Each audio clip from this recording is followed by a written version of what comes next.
আমি বুড়ি হয়ে গেছি নাকি? না, ওটা একটু আগে শুটিং ছিল। পুরো এই সাংস্কৃতিক অঙ্গনের বদনাম আসলে। নুসরাত ফারিয়া আমাদের বাংলাদেশের একটা সম্পদ। কাগজ ফিল্মের ডিরেক্টর ছিল জুলফিকার জাহিদি ভাই। তো থ্যাঙ্কস টু জাহিদি ভাইকে যে আমাকে সুযোগ করে দিয়েছেন বলে আজকে নমিনেশন পেয়েছি। আপনারা সবাই দোয়া করবেন যাতে আমি অ্যাওয়ার্ডটা পাই, কারণ এই অ্যাওয়ার্ডটা আমার নেওয়ার খুব ইচ্ছা, খুব ভালো লাগা একটা কাজ করে। আমি প্রত্যেক বছরই আসার চেষ্টা করি, তো আমার মনে হয় যে প্রায় ৩-৪ বার এসেছি আমি।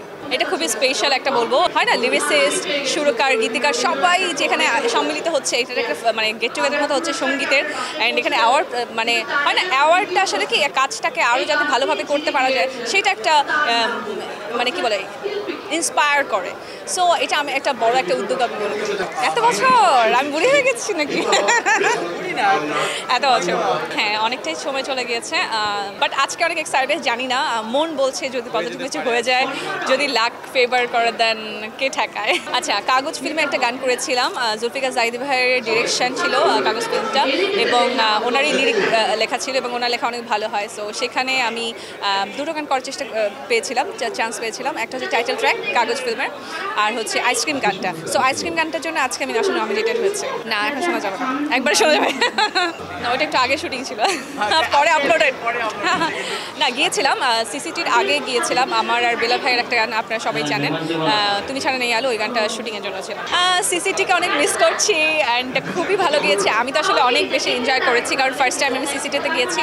অ্যান্ড সবার সাথে হয় না যে এখানে যেমন সঙ্গীতের একটা আড্ডা, মানে এখানে সঙ্গীতের সবাই সাথে কানেক্ট হচ্ছি, বাট ওখানে হয়েছে বিভিন্ন অভিনয় শিল্পী, মডেল, খেলোয়াড়, মানে সবার সাথে পরিচয় হয়েছে। তো একটা অন্যরকম একটা ভালো লাগা কাজ করেছে। অ্যান্ড সবাই খুবই আমাদের সাপোর্টিভ ছিল, আমাদের তো স্বপ্নধারা স্পার্টেন্স ছিলাম আমরা সবাই।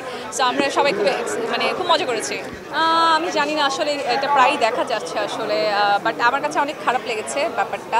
অ্যান্ড আমরা আসলে শিল্পী, কারণ আমরা সব শ্রোতাদের জন্যই শিল্পী, আমরা যারা রাজনীতি করছে। টানা সপ্তমবারের মতো বেস্ট টিস্যু পেপার ব্র্যান্ড হিসেবে স্বীকৃতি পেয়েছে বসুন্ধরা টিস্যু। যারা সাধারণ মানুষ সবার জন্যই কিন্তু আর্টিস্ট।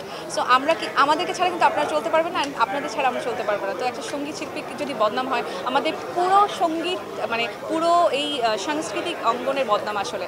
আমার মনে হয় যে এই দিক থেকে আমরা একটু দূরে থাকাই ভালো। মানে আমার কিছু ভালো লাগে না, অবভিয়াসলি নট, একদমই না। মানে আমার ওইটাই বলছিলাম যে ফারিয়ার জন্য আমার নিজের কাছে অনেক বেশি খারাপ লাগছিল, অ্যান্ড এটা আসলে নিতে পারছি না। এখন আমি আসলে জানি কি বলা উচিত, বাট আমার কাছে ভালো লাগে না, খারাপ লাগছে।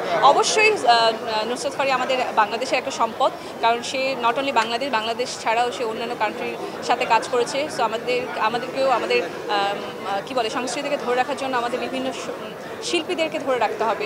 শিল্পীরা যদি এইসব কারণের জন্য যদি ভয় পেয়ে যায়, দেখা যাবে যে আমরা শিল্পী তৈরি হবে না খুব বেশি। সো শিল্পী তৈরির ক্ষেত্রে আমরা আসলে একটু সাপোর্ট করব, শিল্পীদের ওপর আঙুল না তুলি। আমার কাছে মনে হয় যে শিল্পীদের পাশে দাঁড়াবো। অ্যান্ড অনেক সময় দেখা যায় একটা টাইমে শিল্পী সব কিছুর একটা টাইম থাকে, যেমন আজকে আমি কর্নিয়া, নেক্সট টাইমে আরেকজন আসবে। সো এই কর্নিয়ার পার্টটুকুতে কর্নিয়াকে আসলে মূল্যায়ন করা উচিত, কারণ কর্নিয়া কিন্তু কর্নিয়া সব মানুষের জন্য করে কিন্তু কাজ। সঙ্গীত শিল্পী একা হওয়া যায় না। আমি কার জন্য কাজ করছি? আমি দর্শকদের জন্য কাজ করছি।